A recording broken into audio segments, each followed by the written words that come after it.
Hello student, मैं नीरज कुमार स्वागत करता हूं आपको अपने यूट्यूब चैनल सक्सेस का अड्डा पर। आज हम अपने चैनल पे एक नया चैप्टर पढ़ेंगे, साधारण ब्याज। इसमें हम सभी इंपॉर्टेंट क्वेश्चन को पढ़ेंगे जो पेपर के लिए इंपॉर्टेंट है, बिल्कुल बेसिक तरीके से पढ़ेंगे। चलिएगा शुरू करते हैं। साधारण ब्याज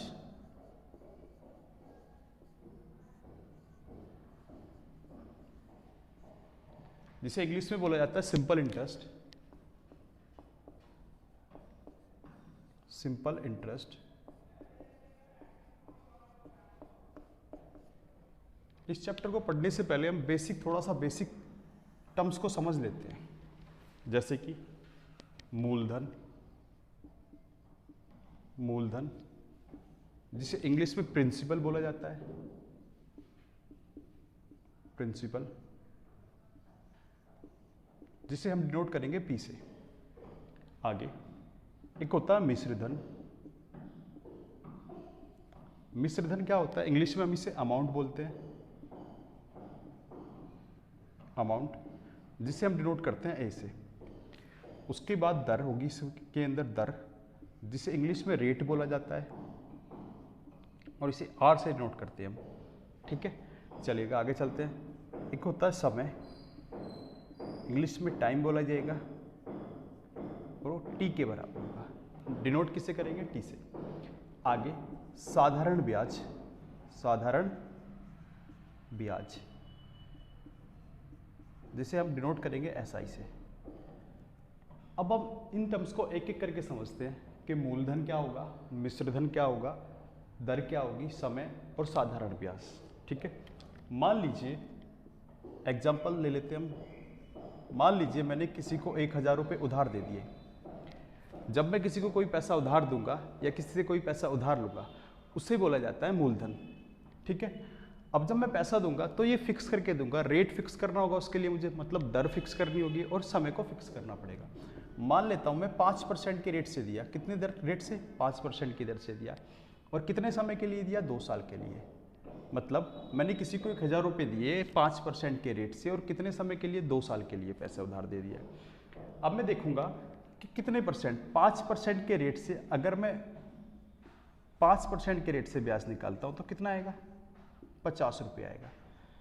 ये हमारा साधारण ब्याज होगा। और साधारण ब्याज का क्या मतलब होता है? जो ब्याज हमेशा किस पे निकाला जाता है? मूलधन पे, उसी को साधारण ब्याज बोलेंगे। तो हमारा जो साधारण ब्याज है वो कितना है? 1 साल के लिए 50 रुपये है। 1 साल के लिए 50 रुपये साधारण ब्याज। ये फर्स्ट। अब सेकेंड ईयर के लिए निकालते हैं, दूसरे साल के लिए। तो साधारण ब्याज दूसरे साल के लिए भी कितना होगा? 50 रुपये होगा, क्योंकि साधारण ब्याज हमेशा किस पे निकाला जाता है? मूलधन पे। और जो पहली साल के लिए साधारण ब्याज होगा वही दूसरे साल के लिए साधारण ब्याज होगा। तो पहली साल के लिए ब्याज कितना है? 50 रुपये। और दूसरे साल के लिए ब्याज कितना है? 50 रुपये। तो 2 साल के लिए ब्याज कितना होगा? 2 वर्ष का ब्याज, या 2 साल का, 2 वर्ष का ब्याज। तो कितने रुपए ब्याज मिला? 100 रुपये ब्याज मिला। ठीक है, 2 साल में 100 रुपये ब्याज मिला। अब 100 रुपये ब्याज मिला, मैंने उसे कितने पैसे दिए थे? 1000 रुपये उधार दिए, 100 रुपये का ब्याज मिल गया मुझे। तो मैं 1000 तो वो लूंगा अपने जो पैसे दिए हैं, और उसके बाद 100 रुपये वो लूंगा जो ब्याज के हैं। तो 1100 रुपये मैं वापस लूंगा उससे। और इसे क्या बोला जाएगा? इसी को बोला जाएगा मिश्रधन। इसे क्या बोला जाएगा? यही होगा हमारा मिश्रधन। मतलब ब्याज के साथ जो पैसा वापस लिया जाएगा उसे हम क्या बोलते हैं? मिश्रधन बोला जाता है उसे। ठीक है, चलिएगा इसी से फॉर्मूला निकल के आता है। जैसे मान लिया आपने पढ़ा होगा एसआई, साधारण ब्याज बराबर पी गुणा में आर गुणा में टी बटे में 100।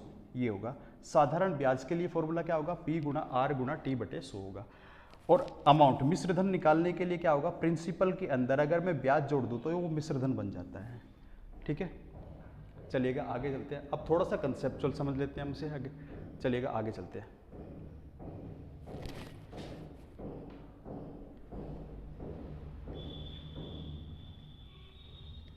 ठीक है ना,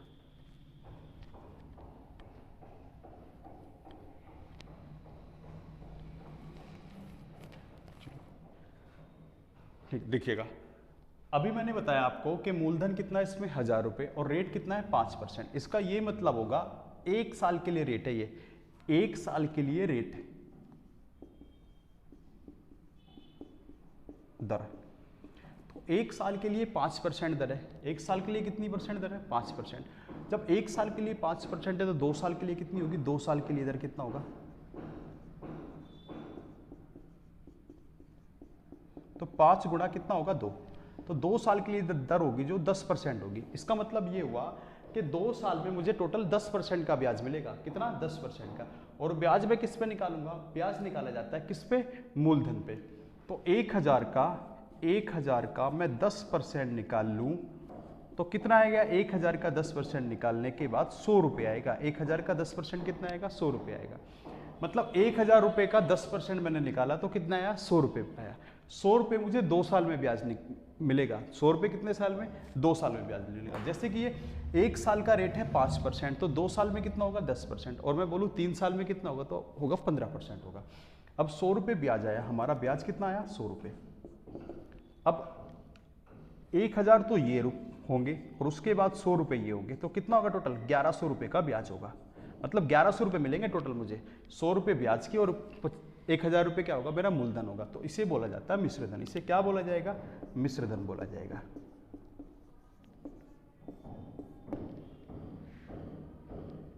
ठीक है, चलिएगा आगे चलते हैं थोड़ा सा।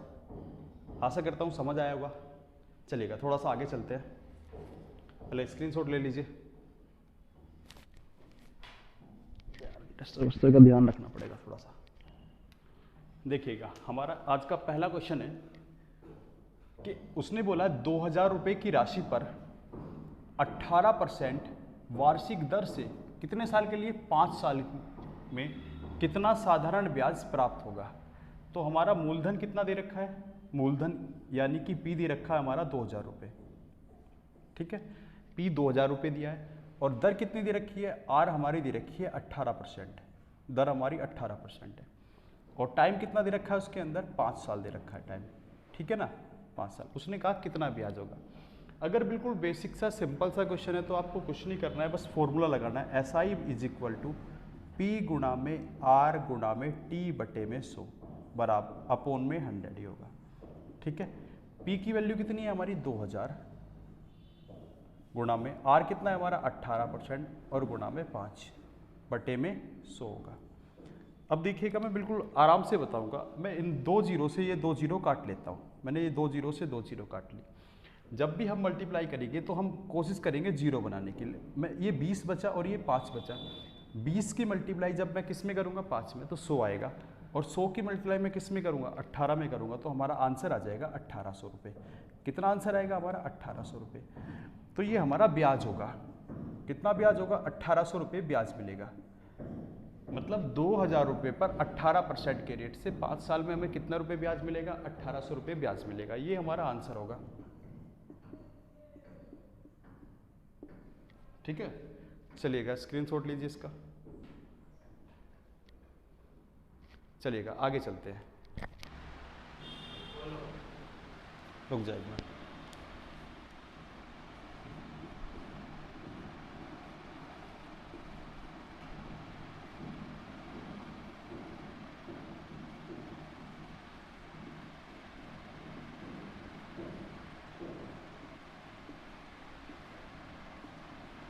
ठीक है,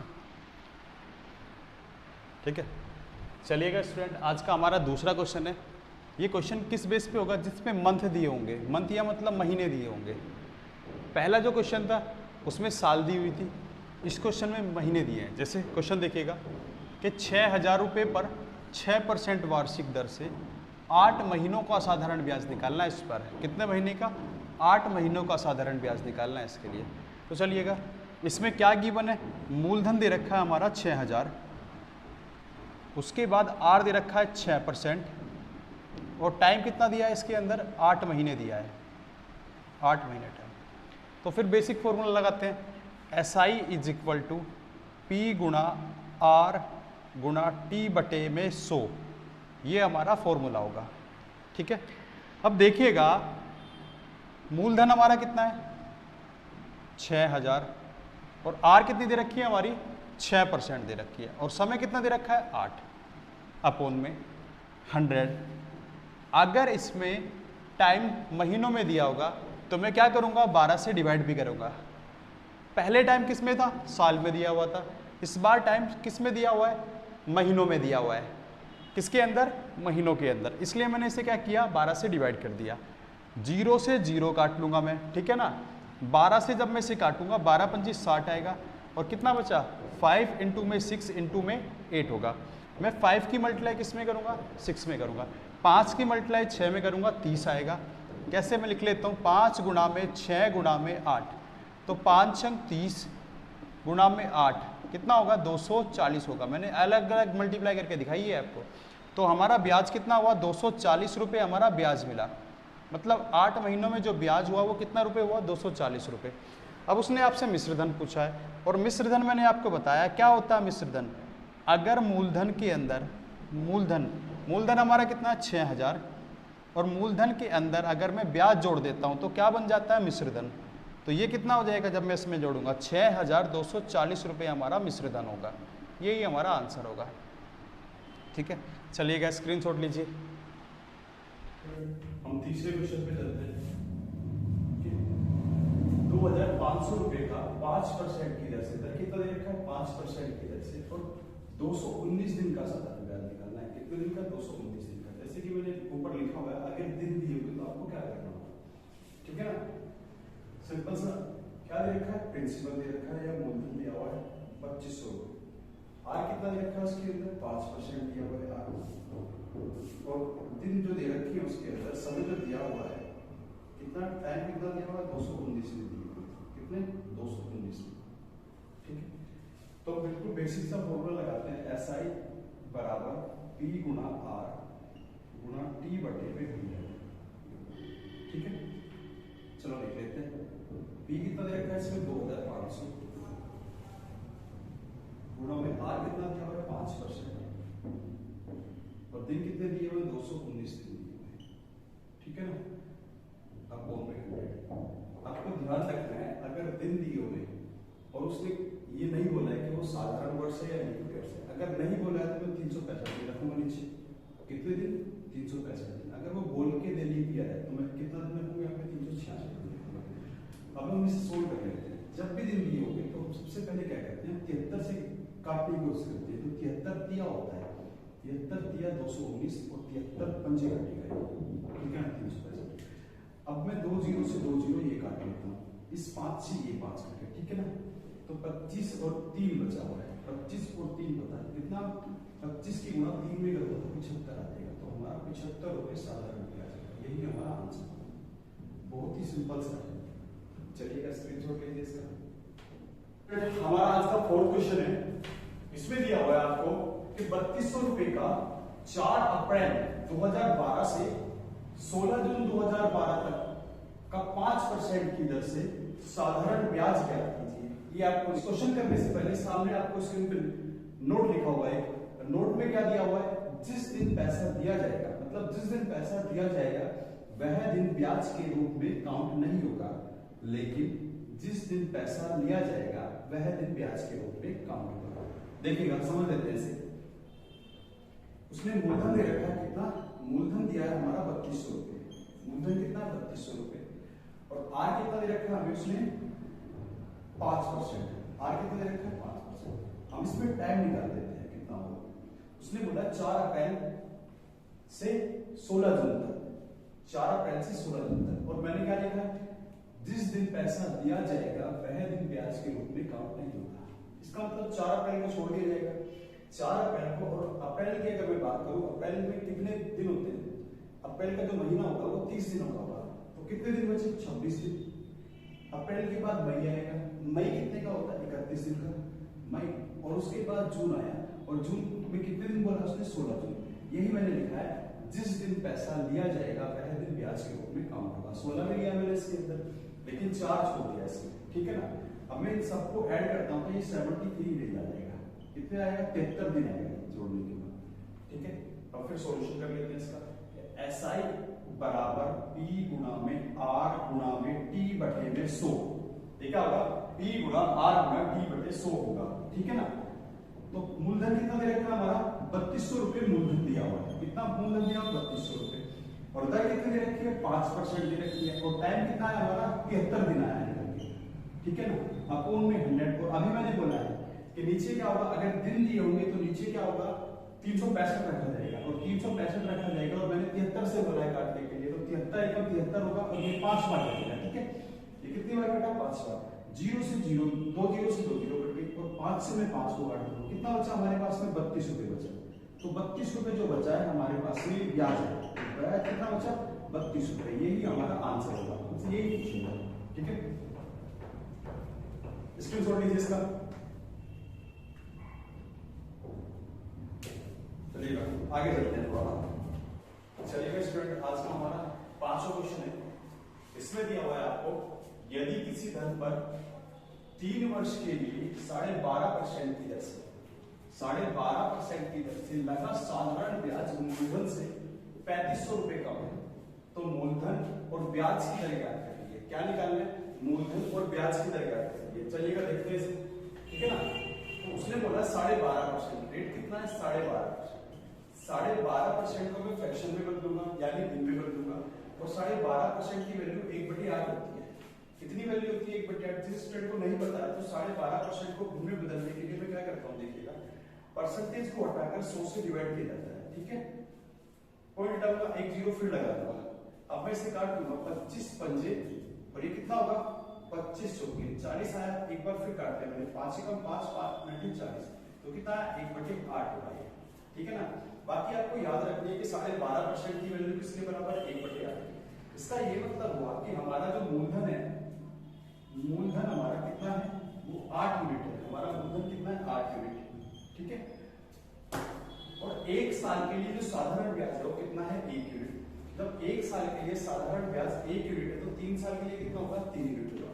तो ऐसा ही मैं लिख लूंगा, कितना होगा, 3 यूनिट। अब मैं आपको बोलूं कि मूलधन कितना है हमारा, 8 यूनिट है, और साधारण ब्याज कितना है, 3 यूनिट, और इन दोनों का अंतर कितना है, 5 यूनिट अंतर है इन दोनों का। और उसने जो अंतर बोला है वो कितना अंतर है, 3500 रुपए का अंतर है। उसने कितना अंतर दिया है, 3500 रुपए का अंतर। तो 5 यूनिट की वैल्यू बराबर 3500 रुपए, और 1 यूनिट की वैल्यू बराबर कितनी होगी, 3500 को 5 से भाग कर दो, कितना आएगा, 5 7 35, 700 रुपए आ जाएगा। 1 यूनिट की वैल्यू कितनी होगी, 700 रुपए। अब उसने आपसे पूछा है कि मूलधन निकालना है और साधारण ब्याज निकालना है। जब 1 यूनिट की वैल्यू बराबर 700 रुपए, तो हमें किसकी वैल्यू निकालनी है, 8 यूनिट की वैल्यू। तो मूलधन अगर मैं निकालूंगा, मूलधन यानी P, तो क्या होगा, 8 की मल्टीप्लाई किसमें कर दो, 700 में कर दो, कितना होगा, 7 8 56, तो 5600 रुपए क्या होगा, हमारा मूलधन होगा। और ब्याज पूछे आपसे, तो साधारण ब्याज की वैल्यू कितनी है, 3 यूनिट, तो 3 की मल्टीप्लाई किसमें कर दो, 700 में कर दो, कितना होगा, 2100 रुपए हमारा ब्याज होगा। यही हमारा आंसर है। ठीक है, चलिए स्क्रीन जोड़ लीजिए इसका। चलिएगा आगे चलते हैं।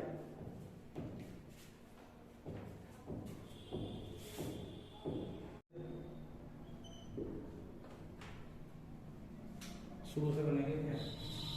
आज का हमारा छठा क्वेश्चन है। छठे क्वेश्चन में क्या दिया हुआ है आपको, कि यदि किसी धन पर 4 वर्ष के लिए 6.2/3% की दर से लगा साधारण ब्याज मूलधन से कितना रुपए कम है, 12,100 रुपए कम है। कितने रुपए कम है, 12,100 रुपए कम है। तो उसने बोला मूलधन तथा ब्याज की दर ज्ञात कीजिए। मूलधन और ब्याज की दर ज्ञात करनी है। चलिए शुरू करते हैं, ठीक है ना। उसने बोला रेट कितना दिया, 6 से 2/3% दे रखा है रेट, और 6 से 2/3% की वैल्यू किसके बराबर होती है, 1/15 की। इसका ये मतलब हुआ जो हमारा मूलधन है या प्रिंसिपल है हमारा कितना है, वो 15 यूनिट है।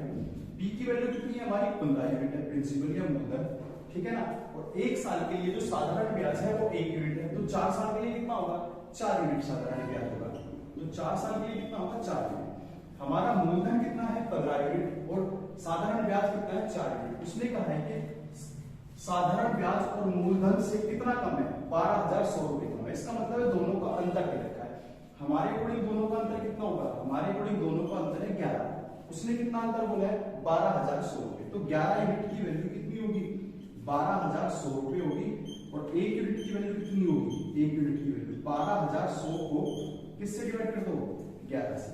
जब मैं इसे 11 से डिवाइड करूंगा कितना आएगा, 1100 आएगा डिवाइड करने के बाद, कितना आ जाएगा, 1100। अब उसने आपसे पूछा है कि प्रिंसिपल कितना है, तो मूलधन अगर मैं निकालूंगा, मूलधन निकालने के लिए क्या होगा, कितनी यूनिट की वैल्यू निकालनी है, 15 यूनिट की वैल्यू निकालिए, और 1 यूनिट की वैल्यू कितनी दे रखी है, 1100 दे रखी है। जब मैं मल्टीप्लाई करूंगा 0 0 15 एकम 15 15 एकम 15 और 16 होगा, कितना होगा 16,500 रुपए हमारा मूलधन है, ठीक है ना।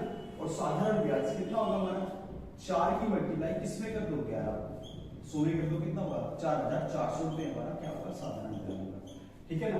यही आपसे पूछा है और यही हमारा आंसर होगा, ठीक है। आशा करता हूं आपको समझ आ रहा होगा। चलिएगा शुरू कर, आगे चलते हैं थोड़ा सा, स्क्रीन छोड़ लीजिए इसका।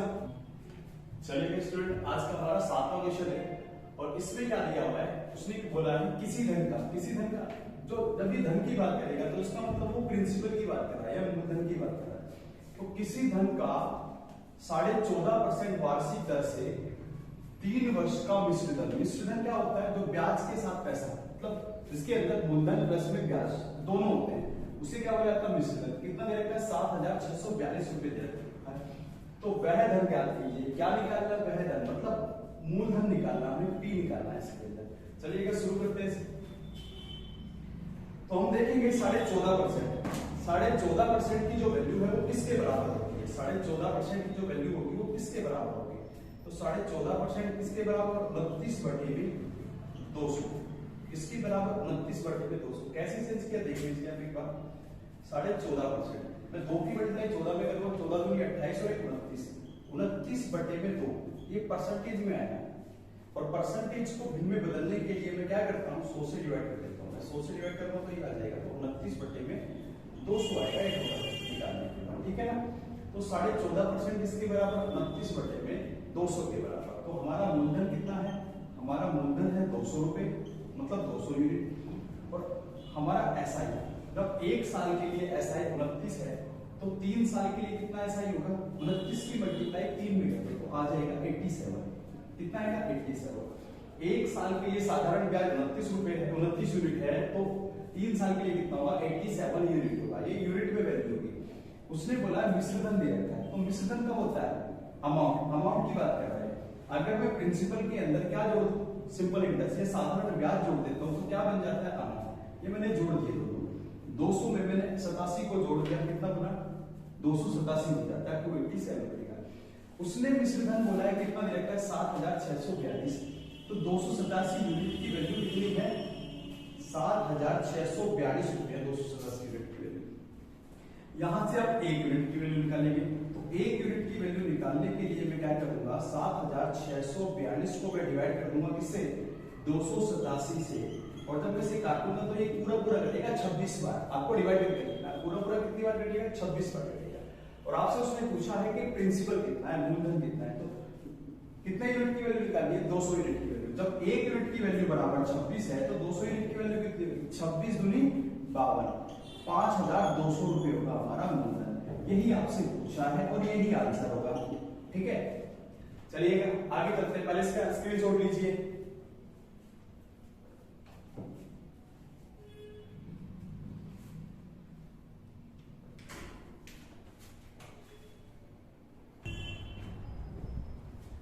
चलिएगा हमारा आज का 8वां क्वेश्चन है। इसमें दिया हुआ है यदि पहले 3 वर्ष के लिए साधारण ब्याज की दर 6%, अगले 4 वर्ष के लिए 7% और 7 वर्षों से आगे 7.5% वार्षिक है। एक आदमी ने 11 वर्ष के लिए 10,000 रुपए निवेश किए, तो साधारण ब्याज ज्ञात कीजिए। चलिएगा एक बात समझ लेते हैं इससे पहले। अगर मैं आपको बोलूं कि रेट है 5%, क्या है रेट 5%, तो ये रेट दे रखा है 5%, तो ये ईयरली रेट होगा, मतलब 1 साल के लिए वार्षिक। 1 साल में कितना, 1 वर्ष की अगर मैं बात करूं तो 5% का रेट होगा। अगर मैं बोलूं 2 साल, कितने साल, 2 साल बोलूं तो रेट कितना हो जाएगा, इसका डबल हो जाएगा, 10%, ठीक है। अगर मैं 3 साल बोलूं तो कितना होगा, 15% होगा, क्योंकि साधारण ब्याज हर साल के लिए बराबर होगा। क्या, साधारण ब्याज हर साल के लिए बराबर होगा। चलिए क्वेश्चन देखते हैं, पहले क्वेश्चन देख लेते हैं। यदि पहले 3 वर्ष के लिए साधारण ब्याज की दर 6% है, कितना बोला, 3 वर्ष के लिए 6%, मतलब 1 साल का 6%, 3 साल के लिए टोटल कितना होगा, 18% का इंटरेस्ट मिलेगा। 3 साल में कितना ब्याज मिलेगा मुझे, 18%। इसी तरह अगले 4 वर्ष के लिए कितना, 7% बोला है, तो 7 × 28, 28% का इंटरेस्ट मिलेगा अगले 4 वर्ष के लिए। आगे उसने बोला 7 वर्षों से आगे, मतलब 3 और 4 7 साल हो चुके हैं। उसने टोटल कितने साल बोला? टोटल बोला उसने 11 साल। अभी कितने साल बचे? 3 और 4 साल, 4 साल बचे। और 4 साल के लिए जो रेट है उसने बोला 7.5% वार्षिक है। कितना है? 7.5% वार्षिक। 4 की मल्टीप्लाई 7.5 में कर लो तो 30% आ जाएगा। अब मैं जोड़ लेता हूं सबको। इन सबको जोड़ने के बाद कितना आया? 76% आया। इसका ये मतलब हुआ कि 11 वर्ष का कुल ब्याज, 11 वर्ष में कुल ब्याज, 11 वर्ष में कुल ब्याज कितना मिलेगा? 76% का टोटल ब्याज मिलेगा 11 साल में। उसने बोला है वो निवेश जो करता है वो 10,000 रुपए निवेश करता है, तो ब्याज कितना मिलेगा उसे? तो ब्याज जो मिलेगा उसे, अगर मैं ब्याज काउंट करूं 10,000 का 76% निकालूं, 10,000 का कितना 76% अगर निकाला जाएगा तो कितना आएगा? 7,600 आएगा 10,000 का 76%। तो यही उसे ब्याज मिलेगा कितने साल के अंदर? 11 साल में। कितने साल के अंदर? 11 साल में उसे 7,600 रुपए का ब्याज मिलेगा। यही हमारा आंसर होगा। बिल्कुल सिंपल सा क्वेश्चन था। चलेगा, स्क्रीनशॉट लीजिए इसका भी।